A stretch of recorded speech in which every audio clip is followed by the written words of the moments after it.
محفل میلاد النبی صلی اللہ علیہ وسلم کی حقیقت کیا ہے، ضرورت کیا ہے اور تقاضے کیا ہیں، اس حوالے سے کچھ گزارشات عنوان گفتگو رہیں گی۔ دعا ہے اللہ تبارک و تعالی اپنی ناراضگی والے جملے سے محفوظ فرمائے، اپنی رضا والی بات کرنے کی توفیق عطا فرمائے۔ عزیز بھائیو، قرآن مجید فرقان حمید نے ارشاد فرمایا قل بفضل اللہ، اے محبوب آپ فرما دیں جب اللہ کا فضل ملے، وَبِرَحْمَتِهِ اور اس کی رحمت ملے، فَبِذَلِكَ فَلْيَفْرَحُوا تو انہیں چاہیے کہ خوشی کا اظہار کریں۔ سورہ یونس کی آیت نمبر 58 ہے۔ جب اللہ کا فضل اور اس کی رحمت ملے تو خوشی کا اظہار کرو، خوشی کا۔ اسلام مسرتوں کا دین ہے، خوشیوں کا دین ہے۔ نبی پاک سید عالم صلی اللہ تعالیٰ علیہ وسلم کی مسکراہٹ کے اندر وہ حسن تھا کہ کائنات ساری حضور کی مسکراہٹ کی وجہ سے ہی مسکرا رہی ہے۔ حضرت جریر ابن عبداللہ رضی اللہ تعالیٰ عنہ حضور کے صحابی ہیں، وہ فرماتے ہیں کہ جب حضور مدینہ طیبہ تشریف لائے تو میں ملاقات کے لیے حاضر ہوا۔ پہلے دن میں حضور سے ملا تو نبی پاک مسکرا رہے تھے۔ پھر 10 سال میں حضور کو دیکھتا رہا، اور حضور کے وصال سے چند دن پہلے میری جو آخری ملاقات ہوئی تو اس میں بھی میں نے اپنے نبی کو مسکراتے ہی دیکھا ہے۔ اور فاضل بریلوی رحمۃ اللہ تعالیٰ علیہ نے تو اس تخیل کا اور رنگ میں لیا ہے۔ وہ کہتے ہیں حضور کے مسکرانے سے ہی دنیا مسکراتی ہے۔ فرماتے ہیں جس کی تسکی سے روتے ہوئے ہنس پڑے۔ جب حضور ہلکا سا مسکراتے تھے تو رونے والوں کے دل بھی ٹھنڈے ہو جایا کرتے، غمزدہ لوگ مسکراتے تھے۔ حضور کی خوشیاں تقسیم کرتی تھی۔ نبی پاک صلی اللہ علیہ وسلم کا مسکرانا امت کے دلوں کو ٹھنڈا کرتا تھا۔ فرمایا جس کی تسکی سے روتے ہوئے ہنس پڑیں اس تبسم کی عادت پہ لاکھوں سلام۔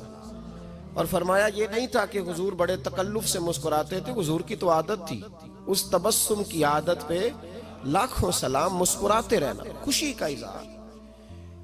اسلام بہت ساری چیزوں کا انسان کو پابند کرتا ہے، حدود و قیود میں رہنے کا حکم دیتا ہے۔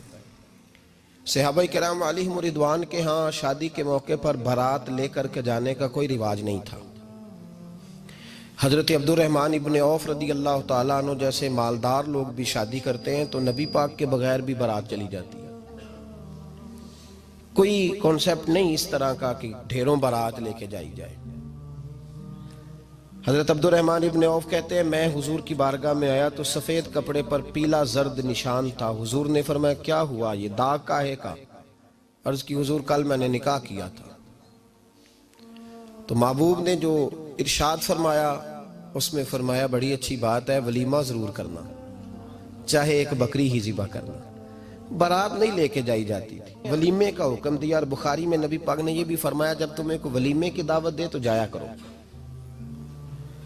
اچھا، اب شادی کے موقع پر جو بارات لے کے جائی جاتی ہے تو اگرچہ حضور کی سنت نہیں، لیکن اسے ہم حرام نہیں کہتے، اسے ہم ناجائز نہیں کہتے۔ ہم نہیں کہتے کہ یہ تو نے غلط کیا، اگرچہ لے جانا حضور سے ثابت اس مروجہ انداز میں ثابت نہیں، اس طرح ہمارے ہاں جاتے ہیں، لیکن ہم پھر بھی اسے ناجائز۔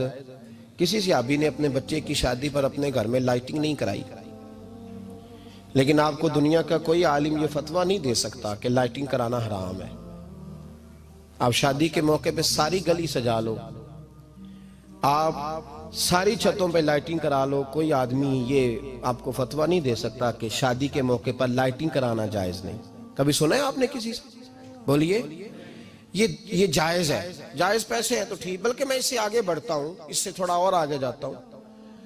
حضرت عائشہ صدیقہ رضی اللہ تعالیٰ عنہ فرماتی ہیں میرا جو کمرہ تھا نا جس میں میں حضور کے ساتھ رہتی تھی اور ایک لمبا زندگی کا عرصہ گزارا، اس میں 3 آدمی سو سکتے تھے، چوتھے کے لیے جگہ ہی نہیں تھی، اور کچا تھا۔ کھجور کے تنے کھڑے کر کے اس پر کھجور کے پتوں کی چھت ڈالی گئی تھی۔ میں جب ہاتھ اٹھاتی تھی تو میرا ہاتھ اپنی چھت کو چھو جاتا تھا۔ یہ ہے سنت نبی پاک کی، یہ حضور کا طریقہ ہے۔ بتائیے پکے گھر میں، لینٹر والے گھر میں رہنا جائز کہ ناجائز؟ کیوں جی؟ حضور تو کچے مکان میں رہتے تھے۔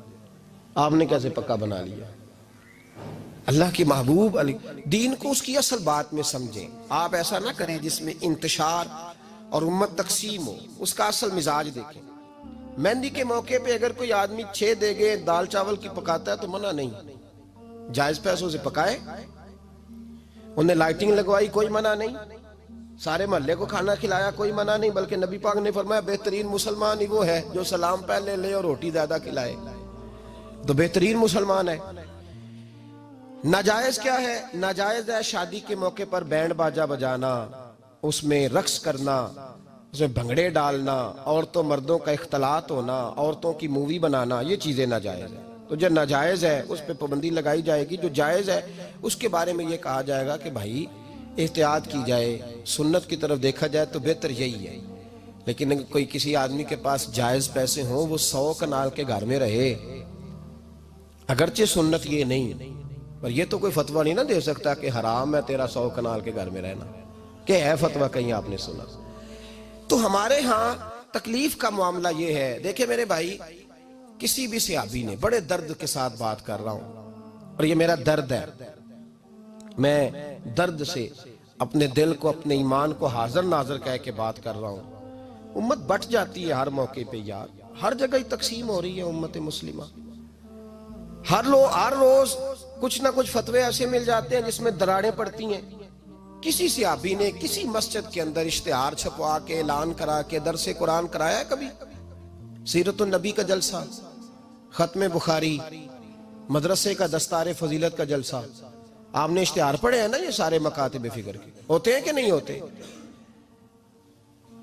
کسی صحابی نے اس طرح, وہ تو روز درس قرآن دیتے تھے, لیکن اس طرح اشتہار چھپوا کے, پوسٹر لگا کے, اور مصر سے کسی صحابی کو اسپیشل بلوا کے یا یمن سے بلوا کے مسجد کے اندر کبھی درس قرآن کے اجتماعات کرائے, سیرت النبی کے جلسے, ختم بخاری کے؟ او بھائی یہ ساری چیزیں حضور کے صحابہ کی سنت سے مروجہ انداز میں ثابت نہیں. مجھے بتا میرے بھائی, میں درد کے ساتھ تجھ سے سوال کرتا ہوں کہ سیرت النبی کے جلسے میں تو پشاور سے مولانا بلائے, پنڈی سے بلائے, تو گجرات اور کراچی سے لوگوں کو بلا کر کے اگر سیرت کا جلسہ کرائے, اور تو اس میں ایک آدمی کو کراچی سے بلوایا جا رہا ہے تو تو نے اس کو 20,000 کی ٹکٹ بھی دی, اور اشتہار پہ بھی جلسے پہ خرچ ہوا, پھر لنگر بھی پکا, کھانا بھی تو نے کھلایا, نہ تجھے کوئی بیوہ یاد آئی, نہ تجھے کوئی مسکین یاد آیا, نہ تجھے کوئی غریب یاد آیا. حالانکہ کہنا چاہیے تھا نا یہ جو ₹1,00,000 لگ رہا ہے کسی بیوہ کی خدمت کر دینی چاہیے, یتیم کو دے دینا چاہیے. درد کے ساتھ بات کر. سوال میرا یہ ہے کہ وہی کام جو سیرت کے جلسے میں ہوتے ہیں, پہلے تلاوت ہوتی ہے, پھر نعت ہوتی ہے, پھر کسی عالم کا بیان ہوتا ہے, وہی کام صرف نام بدل کے کیا جائے, عید میلاد النبی نام رکھا جائے صلی اللہ علیہ وسلم. یہ میں آپ کے ذہنوں پہ دستک دے رہا ہوں, تقریر نہیں کر رہا, صرف دستک دے رہا. او بھائی دیکھو, ایک آدمی وہی کام نام بدل کے کرے تو جائز ہے, اور اگر اس میں نبی پاک کے میلاد کا نام رکھ لیا جائے یا نعت کا نام رکھ لیا جائے تو پھر مجھے اجازت دے میں تجھ سے سوال کروں کہ صرف تجھے حضور کی تعریف پوری لگتی ہے؟ پھر مجھے اجازت دے کہ میں تجھ سے پوچھوں کہ صرف تجھے نعت اچھی نہیں لگتی؟ پھر مجھے اجازت دے کہ میں تجھ سے پوچھوں کہ تجھے صرف رسول اللہ کے قصیدے اچھے نہیں لگتے؟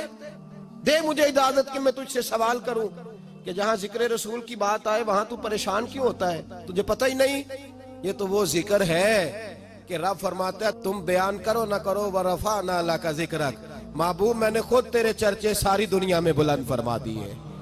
اور نبی پاک نے پوچھا حضرت جبریل سے کہ چل جبریل تو بتا میری امت کو پتہ چلے رب نے میرا ذکر کیسے بلند کیا ہے.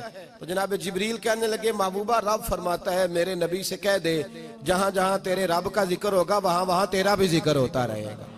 یہ تو محتاج ہی نہیں کسی کا. اتنی جلدی لوگ بپھرتے ہیں. اللہ فرماتا ہے قل بفضل اللہ وبرحمتہ فبذلک فلیفرحوا. محبوب ان سے کہہ دو جب اللہ کا فضل ملے, جب اللہ کی رحمت ملے تو خوشی مناؤ. تیرا نہیں مجھے پتا, مجھے تیرا نہیں پتا, لیکن مجھ سے اگر تو پوچھے تو کائنات میں رب کا سب سے بڑا فضل بھی محمد مصطفیٰ ہی ہے, اور سب سے بڑی رحمت بھی محمد مصطفیٰ ہی ہے. وہ دو عالم کی رحمت تھے، وہ جہاں چاہتے وہیں رہتے، یہ تو ان کی مہربانی ہے کہ یہ عالم پسند آیا۔ رب کریم نے تجھے آنکھ دی، دنیا دیکھی تو نے، رب کریم نے تجھے قوت دی، تو نے دنیا گھومی، اور پھر رب نے تجھے بیٹے دیے تو میٹھا میوہ، اور بیٹیاں دی تو تیرے لیے باعث کرم، تیری چھاتی پہ بچے چڑھے تو تو نے کہا سب سے بڑی نعمت یہی ہے۔ کہ مالک کہتا ہے تو میرا بندہ تھا، میں نے دینا ہی تھا، تو نے دیا، احسان نہیں جتلایا، لیکن جب اپنا نبی دیا تو کہا میں نے بڑا احسان کیا تم پہ۔ لَقَدْ مَنَّ اللَّهُ عَلَى الْمُؤْمِنِينَ إِذْ بَعَثَ فِيهِمْ رَسُولًا، میں نے تم پر احسان کیا ہے۔ کون دیتا ہے کسی کو محبوب اپنا؟ نہ جانے رب نے یہ کیسے گوارا کیا۔ لَقَدْ مَنَّ اللَّهُ عَلَى الْمُؤْمِنِينَ إِذْ بَعَثَ فِيهِمْ رَسُولًا، اتنا بڑا فضل، اتنا بڑا فضل، فضل بھی حضور۔ اور جب بات رحمت کی آئی تو فرمایا مومنوں صرف تمہیں ہی نہیں، عیسائیوں، یہودیوں، سکھوں، دنیا میں جتنی مخلوق ہے، حتیٰ کہ جانور بھی، حتیٰ کہ چونٹیاں، نباتات، جمادات، ہر چیز، یا اللہ تو نے کیا دیا؟ فرمایا وما ارسلناک الا رحمتا للعالمین، میں جس کا رب ہوں ان سب کے لیے میں نے اپنے نبی کو رحمت بنا کے بھیج دیا ہے۔ بیٹے کے آنے پہ تو مٹھائی بانٹتا ہے، میلاد والے دن تو لائٹیں بند کر لیتا ہے، بیٹے کے آنے پر تو حلوائی بٹھاتا ہے، اور نبی پاک کے نام کی لائٹیں لگی ہوں تو پریشان ہوتا ہے۔ ہم سے کبھی پوچھ تجھے بتائیں، بس نہیں چلتا، ورنہ تاڑے توڑ کے چھتوں پہ لگا دیں۔ بس نہیں چلتا، فرشتوں کو بھی کہیں آؤ ہمارے ساتھ شامل ہو جاؤ، آمد مصطفیٰ مرحبا مرحبا کا نعرہ لگانا ہے، ہمارا بس نہیں چلتا، ورنہ دنیا کی ساری نعمتیں بچھا دیں اور لوگوں کو بتلائیں کہ اصل تو خوشی منانے کا دن ہی آج ہے، جب اللہ نے ہمیں اپنا پیارا رسول عطا فرمایا ہے۔ اور ہمارے امام، تو کہتا ہے میلاد نہ کر، ہمارے امام نے تو کہا حشر تک ڈالیں گے ہم، حشر تک، یہ 2-4 دن کا تو پروگرام ہی نہیں ہمارا، حشر تک ڈالیں گے ہم پیدائش مولا کی دھوم، اور مثل فارس نجد کے کلے گراتے جائیں گے، خاک ہو جائیں عدو جل کر مگر ہم تو رضا، دم میں جب تک دم ہے ذکر ان کا سناتے جائیں گے۔ ہمارا تو 1-2 دن کا پروگرام ہی نہیں۔ اور پھر سنو کتنی بڑی نعمت ہے۔ حضرت عباس سے کسی نے کہا تھا اللہ کی سب سے بڑی نعمت، تو بخاری اٹھانا، فرمانے لگے محمد نعمت اللہ، بخاری ہے بخاری، فرمایا محمد اللہ کی سب سے بڑی نعمت ہے، صلی اللہ، یہ سب سے